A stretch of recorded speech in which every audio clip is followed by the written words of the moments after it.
And as New York City continues to have the sad distinction of being the epicenter of the coronavirus outbreak here in the United States, there seems to be an epicenter growing within the epicenter, and that is in our city's jails. According to advocates, the number of inmates in the state prison system hovers around 45,000, and there are thousands more in city jails, including notorious Rikers Island.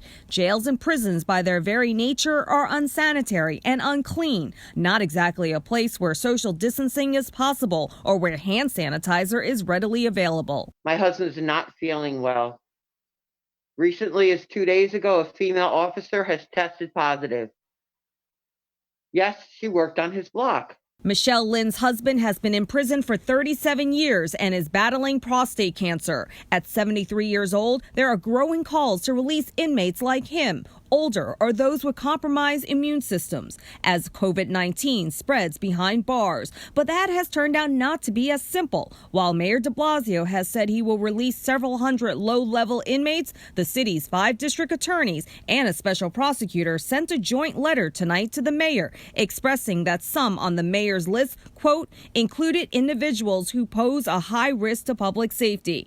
Prisoner advocates say inmates should be treated humanely. We demand no deaths in New York State prisons by coronavirus or any other form or fashion during this public health crisis. The brewing controversy comes amid word of the first coronavirus death of a city correction officer. Quincy Simpson, who worked at Rikers, died Friday. The city's correction officers union says scores of other COs have tested positive, and the number of prisoners at this point are 7 state inmates and over 150 city jail inmates who have tested positive. But advocacy groups, families, and defense attorneys disagree, saying by their count, the numbers are much higher.